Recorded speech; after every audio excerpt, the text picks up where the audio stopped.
या कुक्षि विवरे कृत्वा स्वयं रक्षति सर्वतः नमामि जननीं देवीं परां प्रकृतिरूपिणीं कृच्छ्रेण महता देव्या धारितोऽहं यदोदरे तत्प्रसादात् जगद्दृष्टं मातर्नित्यं नमोऽस्तुते पृथिव्या यानि तीर्थानि सागरादीनि सर्वतः वसन्ति यत्र తాం నౌమి మాతరం భూతి హేతవే. మాతృదేవోభవ పితృదేవోభవ. ఇప్పుడు మనము ఏప్రిల్ నెల 2026 సంవత్సరంలో ఈ ద్వాదశ రాశుల వారికి గోచార ఫలితాలు ఏ విధంగా ఉంటాయి అనేది మనం సశాస్త్రీయంగా తెలుసుకునేటటువంటి ప్రయత్నం చేద్దాం. వృషభ రాశి వారికి ఏప్రిల్ నెల 2026 సంవత్సరంలో గోచార ఫలితాలు ఏ విధంగా ఉంటాయో సశాస్త్రీయంగా తెలుసుకునే ప్రయత్నం చేద్దాము. వృషభ రాశి వారికి ఇక్కడ మీకు శుక్రుడు వ్యయ స్థానంలో ఒక 19 రోజులు సంచారం చేస్తున్నారు. అలాగే 20వ తారీఖు నుంచి నెలాఖరు వరకు అంటే 11 రోజుల పాటు ఇక్కడ మీకు జన్మంలో సంచారం చేస్తున్నారు. జన్మంలోనూ వ్యయంలోనూ కూడా శుభ ఫలితాలు ఇచ్చేటటువంటి ఏకైక గ్రహం ఏదైనా ఉంది అంటే అది శుక్రగ్రహం ఒకటే. ఈ 2 స్థానాల్లో మరి ఏ ఒక్క గ్రహము కూడా శుభ ఫలితములు ఇవ్వదు, శుక్రుడు ఇస్తున్నాడు. కాబట్టి వీరికి శుక్రుడు పూర్తి అనుకూలుడు. అర్థమైంది కదండి. వీరికి ఏంటంటే ఎవరి గ్రీన్లా ఉంటారు, చక్కగా మాట్లాడుతూ ఉంటారు. అలాగే వీళ్ళకి ఈ వ్యయ స్థానంలో ఉండటం వల్ల ధన లాభం ఉంటుంది, ధన ఇంకా ఆకర్షింపబడుతూ ఉంటుంది, ఒకటి చేరుతూ ఉంటాయి. అలాగే మనసు కూడా చాలా వికాసంగా ఆనందంగా ఆహ్లాదకరంగా ఉంటూ ఉంటుంది.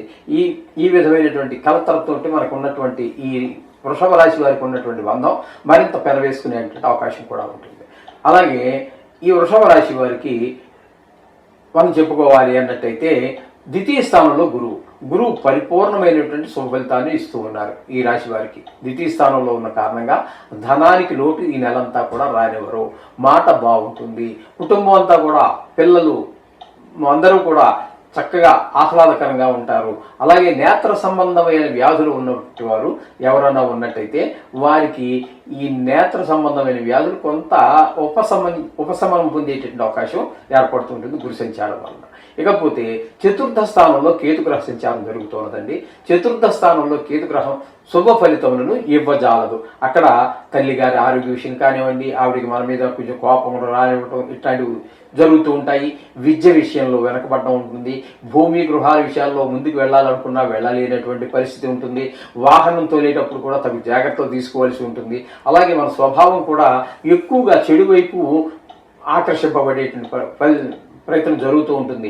బుద్ధి వద్దంటున్నా మనసు అట్లా లాగటం జరుగుతూ ఉంటుంది. లేకపోతే మనసు లాగుతుంటే బుద్ధి ముందుకు వెళ్దాం చెడు వైపుకి అన్నట్టుగా ఉంటుంది. కాబట్టి ఇక్కడ మీకు చతుర్థ స్థానంలో కేతు ఉండటం వల్ల రియల్ ఎస్టేట్ వ్యాపారులకి వాహనాలు కొత్తవి కానీ లేదా పాత వాహనాలు కొని రిపేర్ చేసి అమ్ముకునేటటువంటి వారికి కానీ ఏ విధమైనటువంటి వారికి అనుకూలమైన కాలం కాదు. ఇదొకటి గమనించుకోవాల్సి ఉంటుంది. ఇక 10వ స్థానం దగ్గరికి వస్తే రాహుగ్రహం పూర్తిగా నెల రోజులు ఉంటుందండి. రాహుగ్రహం ఇక్కడ పూర్తిగా నెల రోజులు ఉండటం ద్వారా ఉద్యోగంలో సడన్ హైక్ ఉంటుంది, సడన్గా ఫాల్ డౌన్ అయిపోతూ ఉంటుంది. తనగా ఎందుకు పెరుగుతుందో తెలియదు. వ్యాపారం అవిని పైకి వెళ్తారు, మళ్ళీ వెంటనే 2-3 రోజులు 6 రోజులు నడుస్తుంది, వెంటనే డౌన్ అయిపోతుంది. అది మీ లోపం అంటే మీ లోపం కాదు. అది రాహుగ్రహం ఆ వృత్తి స్థానంలో ఉన్న కారణంగా ఆ విధమైన ఫలితాలన్నీ ఉంటాయి. ఇక అదే దశమ స్థానంలో 4 గ్రహాలు ఉన్నాయి. రాహు అని చెప్పేసుకున్నాం కదా. ఇప్పుడు బుధుని తీసుకోవాలి. ఈ బుధుడు కూడా 10వ స్థానంలో 9 రోజుల పాటు సంచారం చేస్తూ ఉన్నారు. 10వ స్థానంలో ఆయన యోగకారకమే అవుతుంది.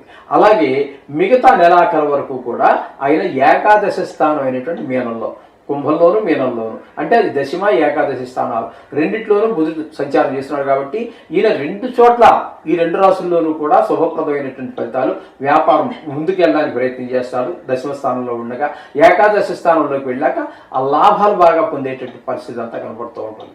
కాబట్టి బుధుడు పూర్తి శుభుడు మనకి, అలాగే శుక్రుడు పూర్తి శుభుడు, అలాగే గురువు పూర్తి శుభుడు.